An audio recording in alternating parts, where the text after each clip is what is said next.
Hello guys, welcome back to the video. ಗುರು, ನಿಮಗೆ ಗೊತ್ತಿರಂಗೆ BGMI ಬಗ್ ಅನ್ನೋದು ಆಲ್ರೆಡಿ ಬಂದೆ ಒಂದು 2-3 ಡೇಸ್ ಏನೋ ಆಗ್ಬಿಡುತ್ತೆ. ಅದು ಮೊದಲನೇ ಬಂದ್ಬಿಟ್ಟು ನಿಮ್ಮದು ಗೇಮು ಇಂಟೆನ್ಸ್ ಫೈಟ್ ಯಾವಾಗ ತಗೊಂತೀರೋ ಅವಾಗ ಬ್ಯಾಕ್ ಹೋಗ್ಬಿಡುತ್ತೆ.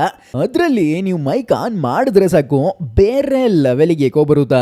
ಸೊ ನೀವು ಮೈಕ್ ಆನ್ ಮಾಡಬೇಡ, ನೀವು ಸುಮ್ಮನೆ ಅಮ್ಮಿಕೊಂಡು ಇರಪ್ಪ ಅಂತ ಟೀಮೇಟ್ಸ್ ಕೈಯಾಗ ಬೇರೆ ಬೈಸ್ಕೊಬೇಕಾಗುತ್ತಾ.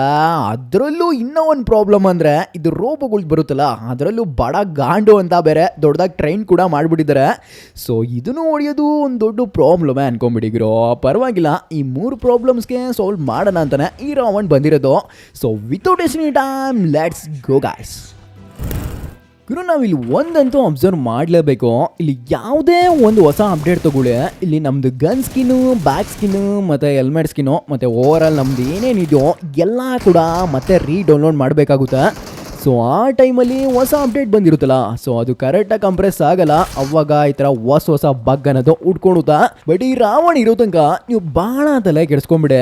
ಮತ್ತು ಈ ಲಾಬಿಗೆ ಬಂದಿದ ತಕ್ಷಣ ರೈಟ್ ಸೈಡು ಒಂದು ಆರೋ ಮಾರ್ಕ್ ಇದೆಯಲ್ಲ, ಸೊ ಅದನ್ನ ಕ್ಲಿಕ್ ಮಾಡಿ. ಅದು ಕ್ಲಿಕ್ ಮಾಡಿದ ತಕ್ಷಣ ಸೆಟ್ಟಿಂಗ್ ಅನ್ನೋದು ನಿಮಗೆ ಕೂಡ ಗೊತ್ತಿದ್ದಾಗಿರೋ. ಅದಾಗಿದ ತಕ್ಷಣ ಇಲ್ಲಿ ಲಾಗೌಟ್ ಅಂತ ಬರುತ್ತಾ. ಜಾಸ್ತಿ ಭಯ ಬೀಳಕ್ಕೆ ಹೋಗ್ಬಿಡಿ, ಲಾಗೌಟ್ ಅನ್ನೋದು ಕೊಡಿ. ಸೊ ಲಾಗೌಟ್ ಕೊಟ್ಟಿದ ತಕ್ಷಣ ಈ ಥರದೊಂದು ಪೇಜ್ ಅನ್ನೋದು ನಿಮ್ಮ ಕಣ್ಣು ಎದುರಿಗೆ ಬರುತ್ತಾ. ಇಲ್ಲಿ ನೋಡ್ತಿದ್ದೀರಾ ರೈಟ್ ಸೈಡು ಮೇಲ್ಗಡೆ ಹೆಲ್ಪು, ಲ್ಯಾಂಗ್ವೇಜು ಆ್ಯಂಡ್ ರಿಪೇರ್ ಅಂತ ಇದೆ. ಸೊ ನೀವು ಹೊಡಿಬೇಕಾಗಿರೋದು ರಿಪೇರೆ. ನಾನು ಕೂಡ ಅಲ್ಲಿ ಕ್ಲಿಕ್ ಮಾಡಿ ತೋರಿಸ್ತಿದ್ದೀನಿ, ಯಾಕಂದರೆ ಸ್ವಲ್ಪ ಜನಕ್ಕೆ ನನಗೆ ಹೇಳಿದ್ರು ಕೂಡ ಒಂದು ಸ್ವಲ್ಪ ಜನಕ್ಕೆ ಇಂಗ್ಲೀಷ್ ಬರ್ತಿರೋದ್ರಿಂದ ಕಷ್ಟ ಆಗ್ಬೋದು. ಬಟ್ ಕ್ಲಿಕ್ ಮಾಡಿದ ತಕ್ಷಣ ಒಂದು ಸತಿ ಚೆಕ್ ಕೂಡ ಮಾಡಿಬಿಡಿ ಯಾವುದನ್ನ ಟಿಕ್ ಆಗಿದೆಯಾ ಇಲ್ಲ ಅಂತ. ಮತ್ತು ಫಸ್ಟ್ ಆಪ್ಷನ್ ಮಾತ್ರ ಟಿಕ್ ಮಾಡಿ, ಇಲ್ಲಿ ಓಕೆ ಬಟನ್ ನೋಡಿರಿ. ಸೊ ಇಲ್ಲಿಗೆ 70% ನಿಮ್ಮ ಕೆಲಸ ಮುಗ್ದಂಗೆ. ಇದು ಓಕೆ ಬಟನ್ ಒತ್ತಿದ ತಕ್ಷಣ ಅವರೇ ಹೇಳ್ತಾರೆ ನೀ ಗೇಮು ರೀಸ್ಟಾರ್ಟ್ ಮಾಡಪ್ಪ ಅಂತ. ಅದಾದಮೇಲೆ ಇಲ್ಲಿ ಒಂದು 98 MB ಏನೋ ಇಲ್ಲಿ ನಿಮಗೆ ಹೊಸದಾಗಿ ಅಪ್ಡೇಟ್ ಥರ ತಗೊಳುತ್ತಾ. ಸೊ ಇಲ್ಲಿ ವೈಫೈ ಇಲ್ಲ, ಡಾಟಾ ಇದೆ ಅಂದರೂ ಓಕೆನಾ, ಬರೀ 98 MB ನೀವು ಆರಾಮಾಗಿ ಡೌನ್ಲೋಡ್ ಮಾಡ್ಬೋದು. ಸೊ ಇದಾಗಿದ ತಕ್ಷಣ ಭಾಳ ಜನಕ್ಕೆ ಡೌಟ್ ಇರುತ್ತೆ, ನನ್ನ ಸ್ಕಿನ್ನು ಮತ್ತೆ ಡೌನ್ಲೋಡ್ ಮಾಡಬೇಕೇನೋ, ಮತ್ತು ಕಾರ್ ಸ್ಕಿನ್ನು ಮತ್ತೆ ಡೌನ್ಲೋಡ್ ಮಾಡಬೇಕೇನೋ ಅಂತ. ಸೊ ನೋ ಗಾಯ್ಸ್, ನಿಮ್ಮದು ಏನು ಸ್ಕಿನ್ನು ಮತ್ತು ಏನು ಕಾರ್ ಸ್ಕಿನ್ನು ಡೌನ್ಲೋಡ್ ಮಾಡಿ ಇಕ್ಕಿರ್ತೀರೋ ಅದು ಮಾತ್ರ ಡೌನ್ಲೋಡ್ ಇರುತ್ತಾ. ಮತ್ತು ಅಡಿಷ್ನಲ್ ಆಗಿ ಮತ್ತೆ GB ಗಟ್ಟಲೆ ಕೊಟ್ಟಿರ್ತಾರಲ್ಲ, ಅದು ಒಂದು ಸ್ವಲ್ಪ ಏನೋ ರಿಮೂವ್ ಆಗಿರುತ್ತೆ ಅಷ್ಟೇ. ಸೊ ಪ್ರೂಫಾಗಿ ನಾನೇ ಒಂದು ಸತಿ ತೋರಿಸ್ಬಿಡ್ತೀನಿ. ಬಟ್ ಅದಕ್ಕಿಂತ ಮುಂಚೆ ನಿಮಗೆ ಇನ್ನೂ ಒಂದು ಸತಿ ರೀಸ್ಟಾರ್ಟ್ ಸಿಗುತ್ತೆ. ರೀಸ್ಟಾರ್ಟ್ ಮಾಡಿದ ತಕ್ಷಣ ಇಲ್ಲಿ ಡೌನ್ಲೋಡ್ ಆಪ್ಷನು ಅಂದರೆ ಇಲ್ಲಿ ನನ್ನ ತಲೆ ಮೇಲೆ ಕಾಣಿಸ್ತದೆ. ಸೊ ನಿಮ್ಗೆ ಕಾಣಿಸಿಲ್ಲ ಅಂದರೆ ನಾನು ಮತ್ತೆ ಕ್ಲಿಕ್ ಮಾಡಿ ತೋರಿಸ್ಬಿಡ್ತೀನಿ, ಯಾಕಂದರೆ ಭಾಳ ಜನಕ್ಕೆ ನಂಗೆ ಕಾಮೆಂಟ್ ಸೆಕ್ಷನಲ್ಲೇ ರುಬ್ಬಿಡ್ತಾರೆ. ಸೊ ಕ್ಲಿಕ್ ಮಾಡಿದ ತಕ್ಷಣ ಇಲ್ಲಿ ಆಟೋಮೆಟಿಕ್ಕಾಗಿ ರೈಟ್ ಸೈಡ್ ಇದೆಯಲ್ಲ, ಸೊ ಡೌನ್ಲೋಡ್ ಅಂತ ಇರುತ್ತೆ, ಅದನ್ನ ಅನ್ಟಿಕ್ ಮಾಡಿಬಿಡಿ. ಯಾಕಂದರೆ ಅದರಿಂದ ನಿಮ್ಮದು ಗೇಮು ಲ್ಯಾಗ್ ಆಗೋಕ್ಕೆ ಮೇನ್ ಕಾರಣ ಕೂಡ ಆಗಿರುತ್ತೆ. ಸೊ ಅನ್ಟಿಕ್ ಮಾಡಿದ ತಕ್ಷಣ ನಾನು ಪ್ರೂಫ್ ಅಂತ ಹೇಳಿದ್ದೀನಿ. ಸೊ ಇನ್ವೆಂಟ್ರಿ ಓಪನ್ ಮಾಡಿ ನೀವು ಕೂಡ ನೋಡ್ಕೊಂಬಿಡಿ. ಯಾವುದೇ ಥರ ಬಟ್ಟೆ ಅನ್ನೋದು ಡೌನ್ಲೋಡ್ ಅನ್ನೋದು ಮತ್ತೆ ತೋರಿಸ್ತಿಲ್ಲ. ಮತ್ತು ಯಾವುದೇ ಥರ ಗಾಡಿ ಸ್ಕಿನ್ನು ಕೂಡ ನನಗೆ ಮತ್ತೆ ತೋರಿಸ್ತಿಲ್ಲ. ಸೊ ಇಲ್ಲಿಗೆ ನಿಮ್ಮದು ಆಟೋಮೆಟಿಕ್ಕಾಗಿ ಬ್ಯಾಕ್ ಹೋಗ್ತಿತ್ತಲ್ಲ, ಅದು ಇಲ್ಲಿಗೆ ಕ್ಲಿಯರ್ ಆದಂಗೆ. ಸೊ ನೆಕ್ಸ್ಟ್ ಬಂದ್ಬಿಡಿ ಮೈಕ್ದು ಎಷ್ಟೊಂದು ಜನದ್ದು ಏಕೋ ಬರ್ತದ, ಸ್ವಲ್ಪ ಅದ್ರ ಕಡೆನೂ ಹೋಗ್ಬಿಡೋಣ. ನೀವು ಮ್ಯಾಚ್ ಇಲ್ಲಿ ರ್ಯಾಂಕ್ ಕೂಡ ಆಡ್ತಿರೋ ಇಲ್ಲ ಅನ್ರ್ಯಾಂಕ್ ಕೂಡ ಆಡ್ತಿರೋ ಅದೆಲ್ಲ ಮ್ಯಾಟ್ರ್ ಆಗಲ್ಲ.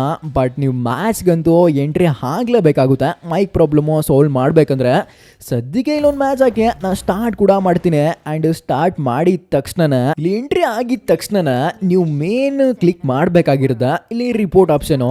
ನಂದು ರಿಪೋರ್ಟ್ ಅಂತೂ ಇಲ್ಲಿ ಮೇಲ್ಗಡೆ ಇದೆ, ಸಾರಿ ಅದನ್ನ ಕರೆಕ್ಟಾಗಿ ಕೂಡ ತೋರಿಸ್ಬಿಡ್ತೀನಿ. ಇಲ್ಲಿ ಮೇಲ್ಗಡೆ ನೀವೇ ನೋಡ್ತಿದ್ದೀರಲ್ಲ, ಸೊ ಈ ಥರದ್ದೊಂದು ಸಿಂಬಲ್ ಇರುತ್ತೆ. ಸೊ ಇದ್ರ ಮೇಲೆ ನೀವು ಫಸ್ಟು ಕ್ಲಿಕ್ ಮಾಡಬೇಕಾಗುತ್ತೆ. ಕ್ಲಿಕ್ ಮಾಡಿದ ತಕ್ಷಣ ನಿಮಗೆ ಈ ಥರದ್ದೊಂದು ಪೇಜ್ ಓಪನ್ ಆಗುತ್ತೆ. ಆ್ಯಂಡ್ ಇಲ್ಲಿ ಮೇಲ್ಗಡೆ ಅದರ್ಸ್ ಅಂತ ಹೋಗಿ ಇಲ್ಲಿ 3ನೇ ಆಪ್ಷನು, ಅದು ಹೋಗಿದ ತಕ್ಷಣ ಇವಾಗ ನಾನು ಟೈಪ್ ಮಾಡೋದೆ, ನೀವು ಕೂಡ ಟೈಪ್ ಮಾಡಬೇಕಾಗುತ್ತೆ. ಇಲ್ಲಿ ಫಿಕ್ಸ್ ಮೈಕ್ ಎಕೋ ಪ್ರಾಬ್ಲಮ್ ಅಂತ ಟೈಪ್ ಮಾಡಿ. ಅಂದರೆ ನಾವು ಫ್ರೆಂಡ್ ಒಬ್ಬಂದು ಸೇಮ್ ಈ ಥರನೇ ಎಕೋ ಬರ್ತಿತ್ತು. ಬಟ್ ನೋಡೋಣ, ಫಸ್ಟ್ ಅವ್ನು ಟೆಸ್ಟ್ ಮಾಡೋಣ, ಆಮೇಲೆ ನಿಮಗೆ ಹೇಳೋಣ ಅಂದ್ಕೊಂಡೆ. ಅವಂಗೂ ಈ ಥರನೇ ಅಂದರೆ ಸಬ್ಮಿಟ್ ಮಾಡಿದ್ವಿ ಈ ಥರ message hockey. But one day ಅಂತೂ ಟೈಮ್ ತೊಗೊಂಡೆ. ಮಾರನೇ ದಿವಸಕ್ಕೆ ಒಂದು ಮೈಕ್ ಏನಿತ್ತು ಅದು ಕರೆಕ್ಟಾಗಿ ಕೇಳ್ಸಕ್ಕೆ ಬಂತು. ಸೊ ಅದಕ್ಕೋಸ್ಕರ ಇದು ಹಾಕಿದ ತಕ್ಷಣ ಒಂದು ದಿವಸನ ನೀವು ಕಾಯಲೇಬೇಕಾಗುತ್ತೆ. ಆ್ಯಂಡ್ ಲಾಸ್ಟ್ ಪ್ರಾಬ್ಲಮ್ ಕಡೆ ಹೋಗ್ಬಿಡೋಣ. ಇದು ಆ್ಯಕ್ಚುಲಿ ಪ್ರಾಬ್ಲಮ್ ಅಲ್ಲ, ಒಂಥರ ಟ್ರಿಕ್ ಅನ್ಕೊಂಬಿಡಿ.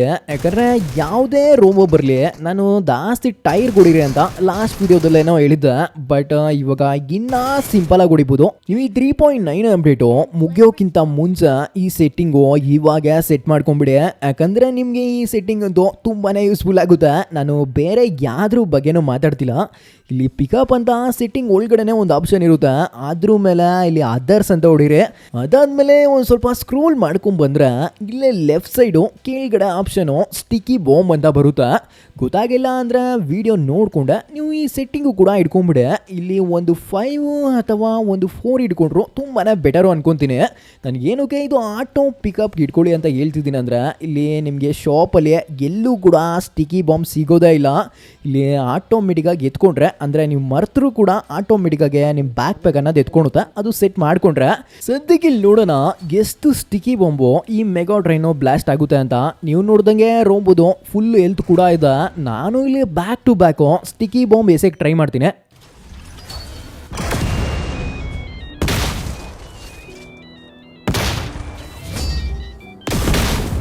ಗುರು ಇಲ್ಲಿ ನೀವು ನೋಡ್ದಂಗೆ ಬರೀ 2 ಸ್ಟಿಕ್ಕಿ ಬಾಂಬಲ್ಲಿ ಇದು ಬ್ಲಾಸ್ಟ್ ಅನ್ನೋದಾಯ್ತು. ಕನ್ಫರ್ಮ್ಗೆ ನಮ್ಮ ಟೀಮೇಟು ಅಂದರೆ ಎನಿಮಿ ಕೂಡ ಸತ್ತೋಗ್ಬಿಟ್ಟ.